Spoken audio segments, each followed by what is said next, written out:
Hello, welcome to the Analyst at the Ashes with me, Simon Hughes. And I'm Simon Mann. We're in the Perth Stadium, we're supposed to call it, aren't we? I think so. Rather than the Optus Stadium, which is what it's actually named as because of the sponsorship rights. Anyway, that's a minor issue. We're here to talk about the beginning of this amazing test series, the first test here in Perth, starting in 2 days' time. And England actually have announced their 12 already, 2 days out. No real surprises. I suppose the big surprise is Mark Wood, isn't it? What, that he's fit? Or Well, that they've included him really, because you thought a week ago when he went off the field in Lilac Hill nursing a worrying hamstring that he wouldn't be fit for this game. And I said actually at the time when we had one of our preview podcasts, I said at the time he's too much of a risk. But he's come through the preparatory kind of scans and been bowling in the nets today, looking great, hasn't he? well, James Smith was talking yesterday and saying he was absolutely rapid. There was a sort of official launch yesterday of the Ashes, and it's funny actually, the build-up, there's been a lot of sledging, if you like, from ex-players, media, newspapers, that sort of thing, but the players have played everything down.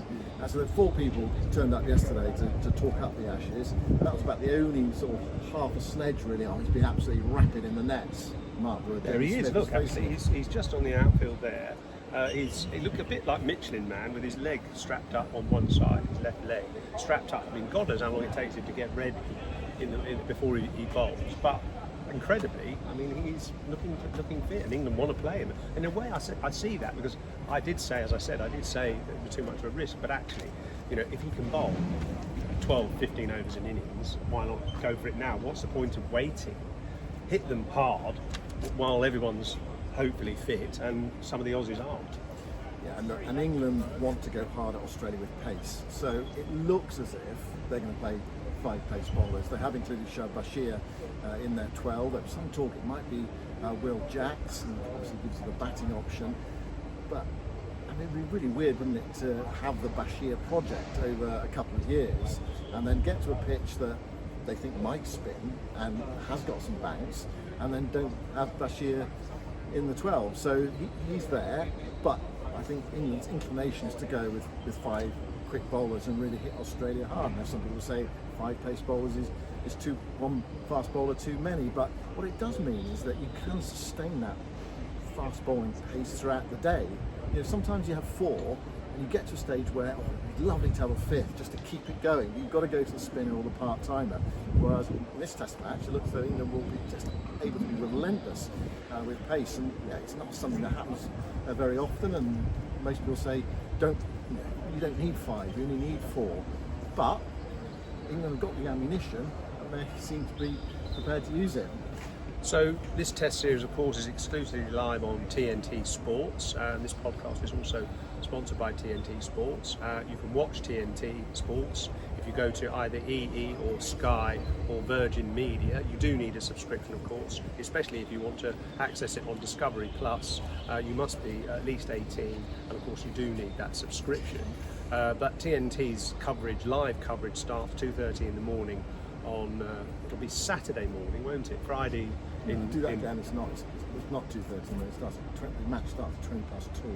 Okay. So really, Yes. Okay. So it's going to be earlier than that, isn't it? They're going to be on air earlier than that. So they're on air at 2. So you need to do an Okay. edit there. So TNT Sports are on air from just before 2 a.m. in the morning on. Is it Friday?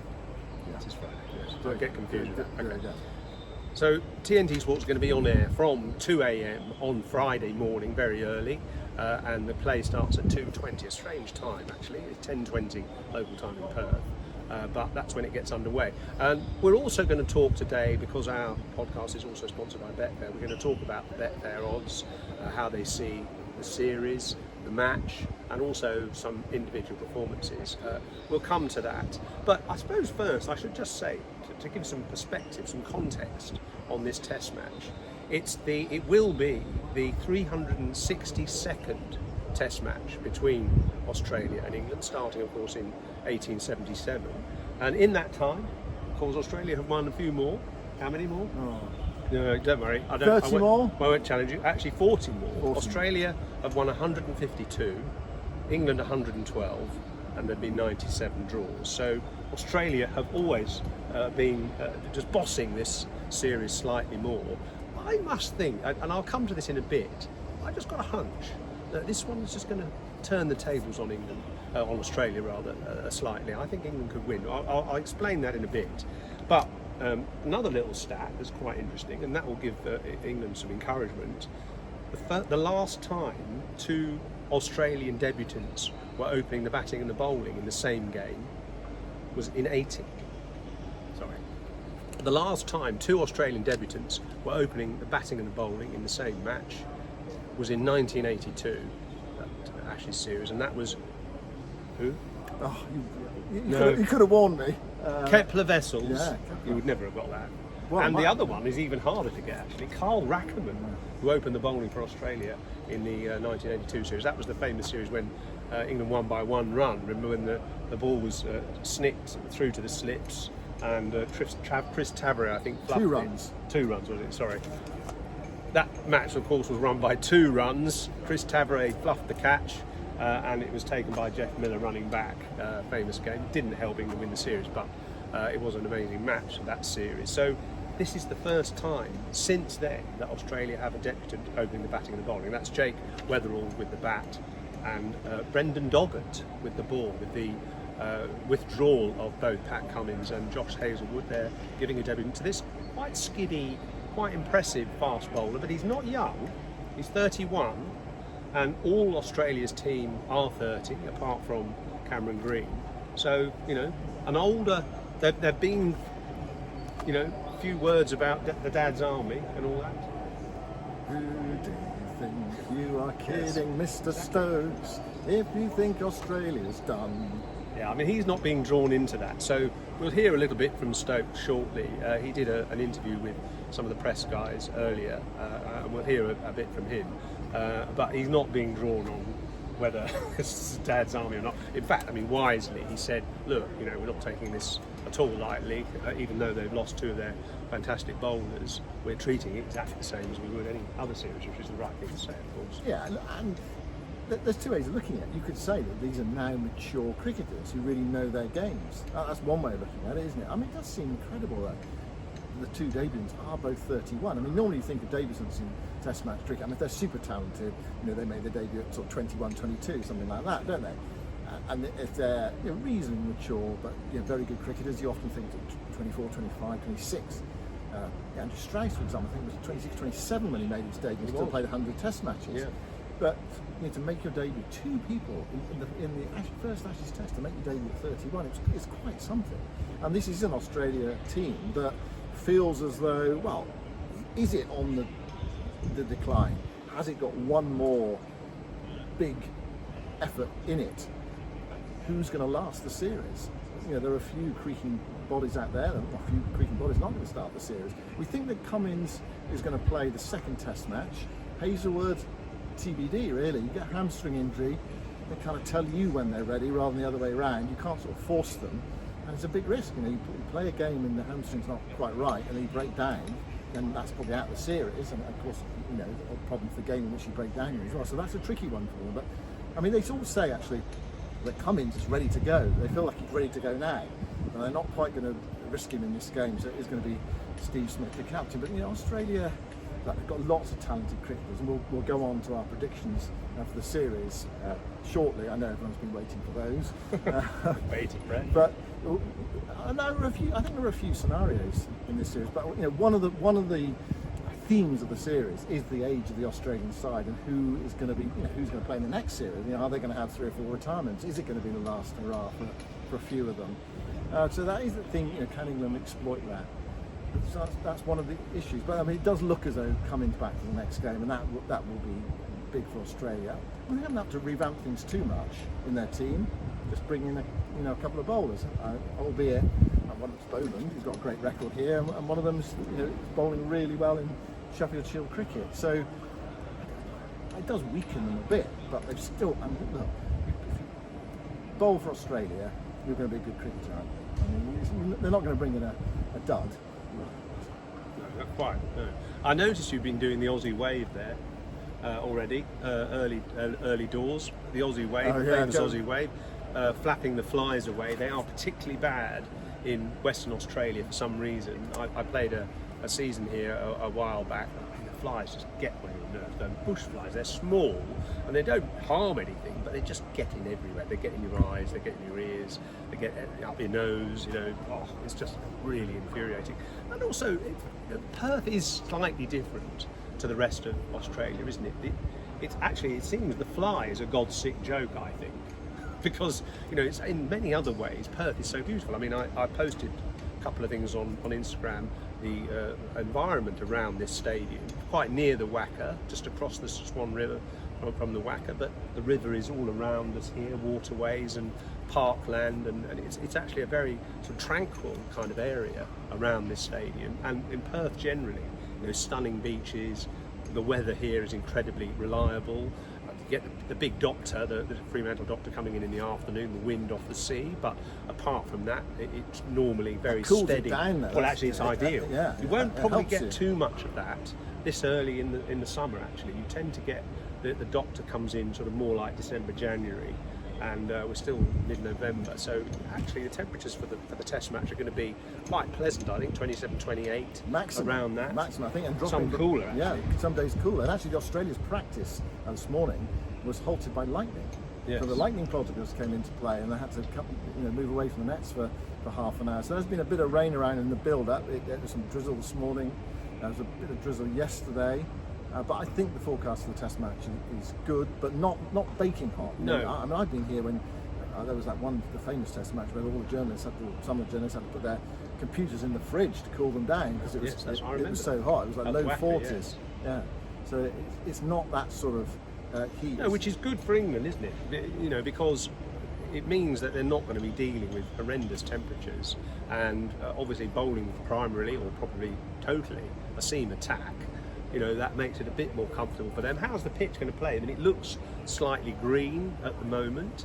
I think there's a rumour that the Aussies are trying to get it dry so that can work for Nathan Lyon, with Australia having more advantage in the spin department than England. So the likelihood is, at this stage, that Lyon will play for Australia, and they'll hope that the pitch is dry enough for him to get spin in the second innings, whereas probably England will go with their five-man pace attack. Well, I think that's what they are inclined to do and have been inclined to do, but I think it seems as if they might have just looked at the pitch and thought, hold on a second, do we need a spinner here? Do we have to just modify what we thought we were going to do for this Test match because the pitch is a bit drier than perhaps they thought it might be? So that is a subplot really as we move towards the game. But I think, as I said earlier, their inclination is to go hard with pace. That could change.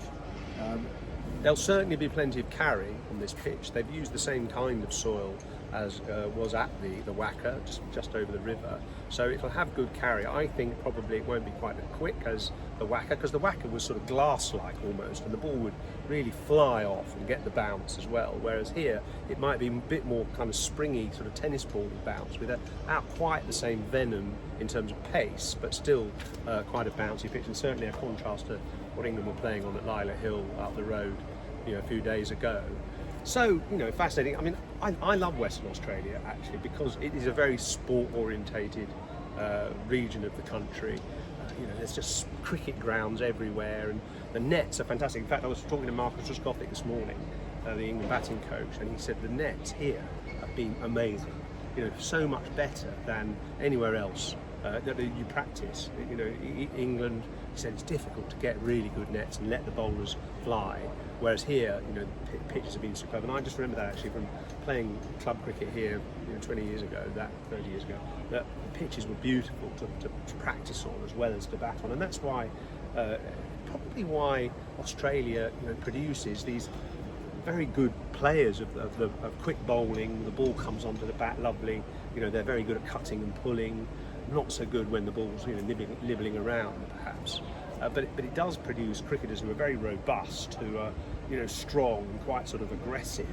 It does promote that sort of cricket and athleticism as well, because the weather is so good here. That's another reason why I think they're very good athletes in the Australian team.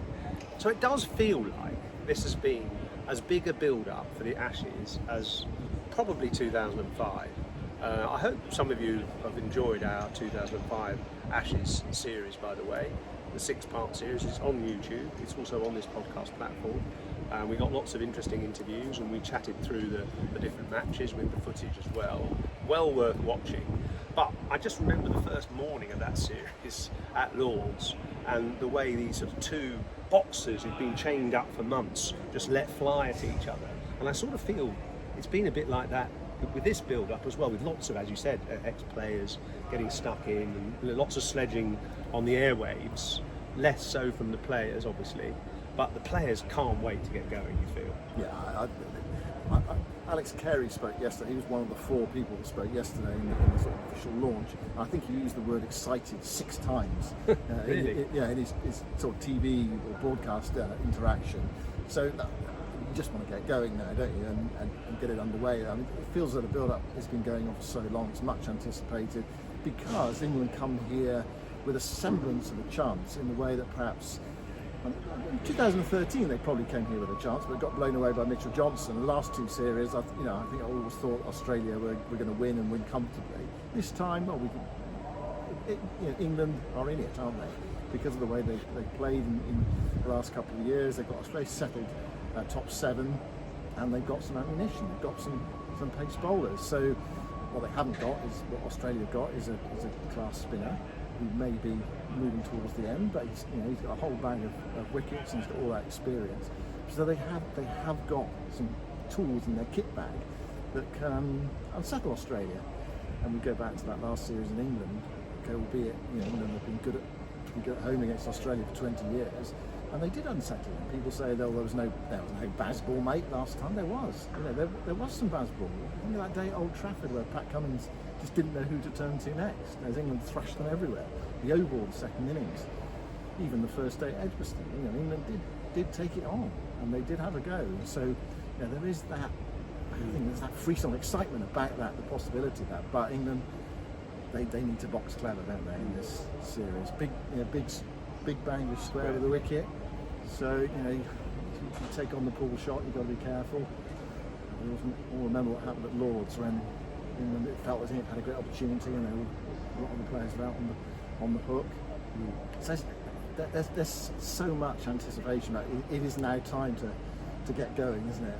And do the stop the talking and do the walking, basically. Well, not walking here, of course, no one walks, but DRS sorts you out. They only walk if the car runs out of petrol, especially in this country. Just to give you a sense, actually, of how intense the preparation has been to this series, Stokes admitted that he just falls asleep after the day's play and the interviews and so on. He fell asleep last night with all the lights on in all his clothes. And he said, well, probably because I'm 34, but it just shows how much England are putting in to this, the preparation, even as much in their head as with their foot and mouth. Well, I'd say a couple of things about that. One, he's a very lucky boy who just falls asleep and sleeps all night, because I find the jet lag almost impossible. How can you be massively tired at 10 at night and then bolt upright awake at 2 in the morning, 3 hours later? The other thing that I think is interesting about England have been criticised for their lack of playing a state game or whatever to get used to playing against Australians, and if they were lucky to play on a more of an Optus Stadium or Perth Stadium type pitch. That hasn't happened. They played against the Lions and it barely banks above knee height. But actually, Mitchell Stark was speaking today, and he was asked about that. And in a way, you think, go on, have a. It was like, put the fishing rod out there, see if you can reel him in a bit with the question. And he just said, "Oh no," he said, their preparation is kind of like we did last time. Which is actually a point I made on an earlier podcast, that England prepared exactly like Australia prepared. They had a sort of inter club game, if you like. Inter-squad game. Inter-squad game. They had an inter-squad game before the last Ashes series, and they won the first 2 Test matches. So teams do it differently these days. They don't always perhaps trust the other board to come up with sufficient quality of opposition to really test them. So they go their own way, and you can control the environment more, I suppose. But the proof will be in what happens on that ground on Friday, Saturday, Sunday, etc. So we will know how well England have prepared. But it's going to be steep learning curve, isn't it, from a few of the players who've not played in Australia before? Well, yes, I mean, there's only 5 of this team have played in Australia in an Ashes Test match before, and none of them have been on the winning side in an Ashes Test match in Australia. Only 1 century in that group as well in Australia, and that was of course by Stokes, who made it here in Perth, actually at the Wacker rather than on this ground. But I mean, England have a terrible record in Perth generally. They've only won 1 Test match here over history. They first started playing here only in the 1970s because Perth was a bit of an outpost. You know, and to give you an idea, actually, I was telling you this earlier. I'm staying with a former club player from Perth, who was then a senior judge, actually, in Perth.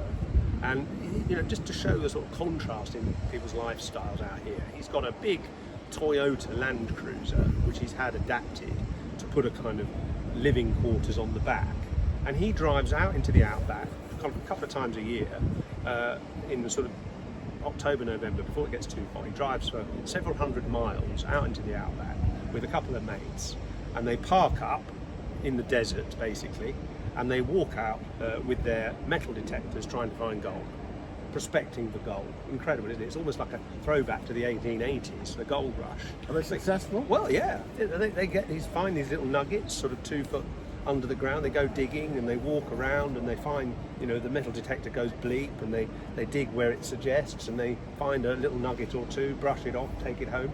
They spend a week or 2 weeks out in the bush. What do they do with the gold? Well, they make it into little pendants, give it to their wife, or I don't know, he said that he might make one into a nugget eventually when he's collected up enough. He might make one into a nugget, but it's that. They don't put it in Swiss vault or anything like that. Well, I think if it was big enough, they might, and the gold price is doing well at the moment, Yeah. so it's quite a good thing to invest in. But I suppose it's an indication of the size of Western Australia and the kind of things that go on here, in contrast to our little lives in West London, southwest London. Well, look, Perth is an incredibly remote city. It feels kind of like underpopulated. I suppose if you live in London, which is teeming, isn't it? And you know, it's bustling. Perth seems quite sleepy. But it's also, it is remote. It's actually closer. In fact, it's closer to the capital of Indonesia than it is to the capital of Australia. It's closer to Jakarta than it is. It's the most Canberra. isolated city in the world, isn't it? I think.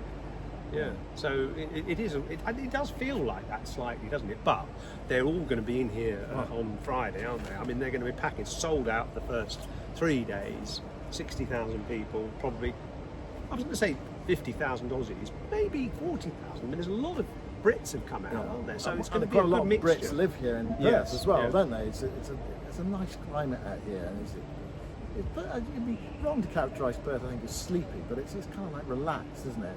And quiet, and everything's spread out. It's not, sort of trees and the big, huge Swan River behind us. No, not much high-rise buildings. A bit in the centre of Perth, but not much. But this place is going to be pretty noisy. I mean, it's an amphitheatre, isn't it? It's a bowl. It's an AFL. It's, Aussie rules ground. That's what essentially it's built for. And they dropped the pitch in a month ago, and on we go with the cricket. And Australia going well. This place is going to be noisy. It's a bit Gabba-esque. Everybody's been to the Gabba. It's a bit like that, isn't it? I think this stadium actually feels a bit more intimidating, a bit more on top of you as a player. And it's going to be something else, to have that full house for the first 3 days. Yeah. Okay. Well, look. So we go to our predictions to finish today. Enough talking, really. We've got to get on with the action, haven't we? So the odds, the Betfair odds for the series: Australia 4-7, obviously favourites. England 2-1. And I'd have a bit of that. And the draw 17-2. So that's for the series. Australia 4-7, England 2-1. For the match, the first test, Australia 4-6, England 6-4. So slightly better odds on England winning the first test than they are for the series. Top wicket takers: Stark 3-1, Lyon 9-2, Boland 5-1. So no England players in the top 3 likelihood, most likely wicket takers. And the top run scorers: Steve Smith 7-2, Root 9-2, Brook 5-1. And I tell you what I like, is we had a Betfair man came on our virtual club last week, and he came up with a classic market for Mark Wood to hit the winning runs in one Test match, 250 to 1. Yeah. Well, look. That's not bad.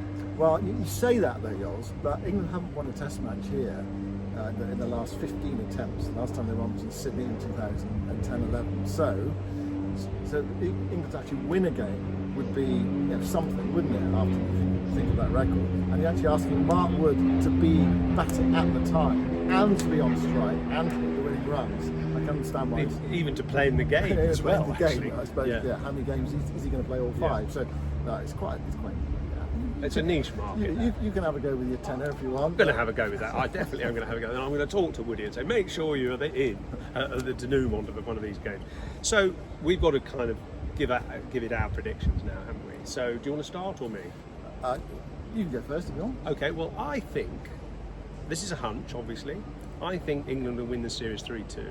I've been wavering from 2-2 to 3-2, but I just think now is the time to strike against this slightly ageing Australian team. They've lost their 2 crackerjack bowlers for this first test. They might be back later in the series, but their bowling attack is exposed. They've got a new opener as well with the bat, Jake Weatherall, so they're vulnerable at the top of the order.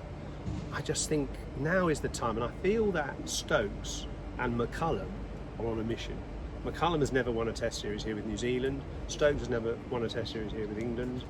He said in his interview, this is our chance to make history, and one of the key things to tell the team is, don't worry about the past. We have our chance to make history here, and I just feel England might do it. Is that your heart ruling your head, Yoz? No, it's not. So that's your head as well? That's my head, actually. I honestly, that's my head. I know the odds are in favour of Australia, but I feel a bit like I felt when, certainly when England went into the 2005 Ashes at home, and also, actually, to a lesser extent, 2010, when Strauss's team won out here. I mean, that team had a fantastic build-up, and they were a very strong side, and Australia were definitely weaker sort of angle. But I had a hunch with both of those series that England would do it, and they did. I hope I'm right, third time lucky. Okay, well, if you allow me, I'm going to go for kind of like a nuanced approach first. I can see 3 different scenarios in this series. The first one is the familiar one, the one we've seen in the last 3 series. Australia go hard right at the start. They dominate the Open Test. They win it. They go to Brisbane, a day-night game.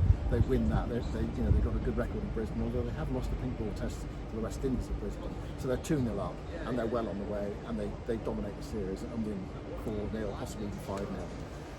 You sound like Glenn McGrath. That's one scenario. The other scenario is what I call the 2010-11 scenario, which is that Australia, they've got some good cricketers, but they are on the downward slope, and England strike early, do well, and they do control it in the way they did in 2010-11. They get some momentum, and some of their star players stand up, and players like Jamie Smith really participate in the series, and they go on to win it 3-1, something like that.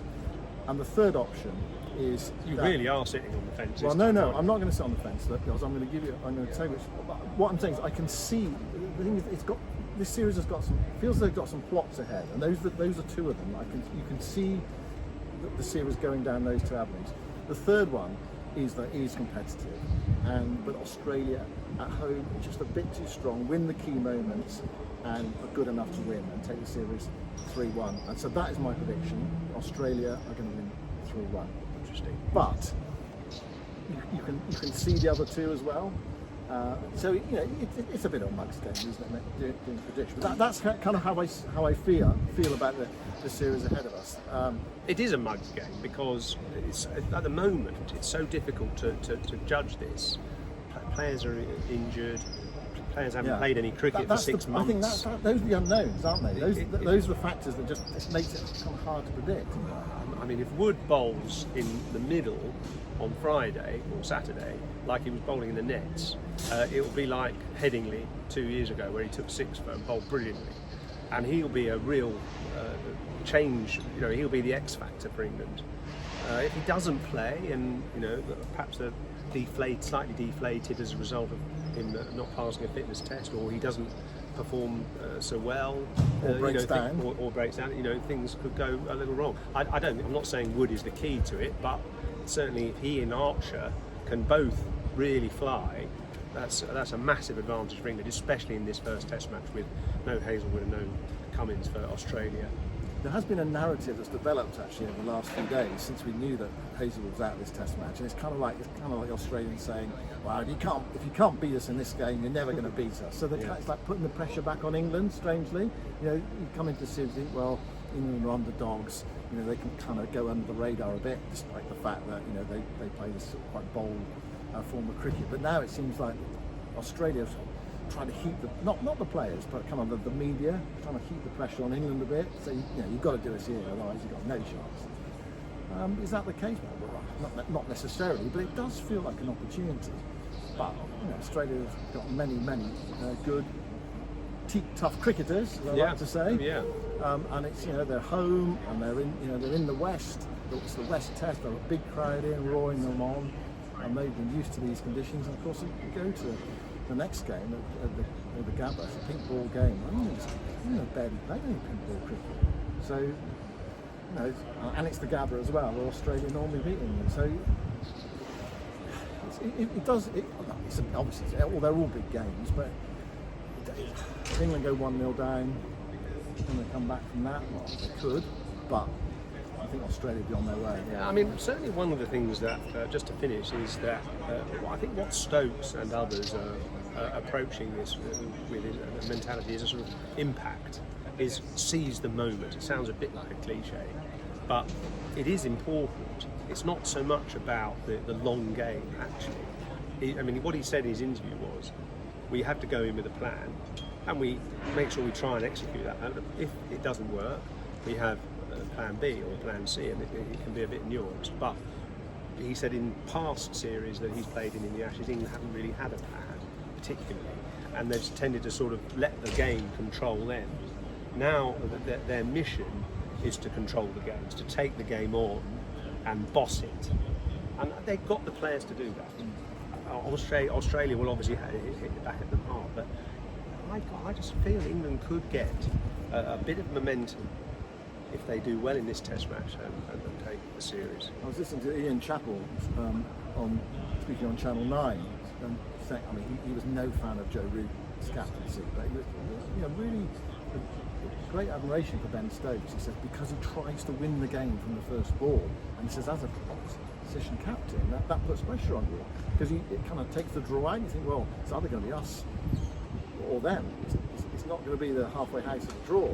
So that England do have that with Ben Stokes, and they do have match winners. They have exciting players. I'm looking forward to watching Jamie Smith play here. I'm really looking forward to watching Harry Brook play here. Ben Duckett. Yeah, and Ben Duckett. In a way, almost more than Joe Root. Although, obviously, I think sentimentalists, supporters, people in Yorkshire, Joe Root's family, Joe Root himself would love him to. And Matthew Hayden, of course, would love him to score 100 in the series. But why make it one? Why not go for two more? And really make it count. So and England do have bowlers who can cause some problems, and they seem to have got them all fit at the same time, which they didn't have in the summer against India. They were either knackered or coming back from injury or just got injured. They couldn't get them all together at the same time.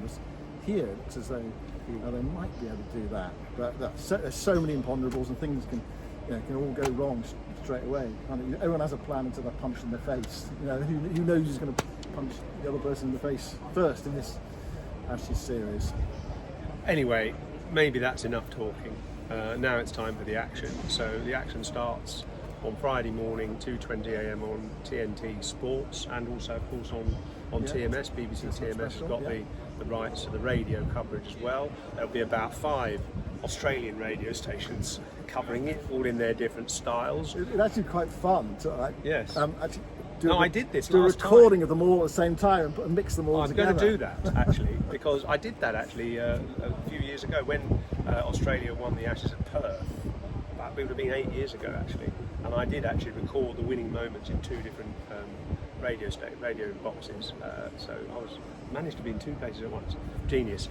Anyway, we might do that at some point because they do have very different styles. Our style is to say we'll be back on Friday after play every day of the Ashes series. We'll be back to give you an updated report and some analysis of each day's play on this platform, both on the podcast and also on YouTube.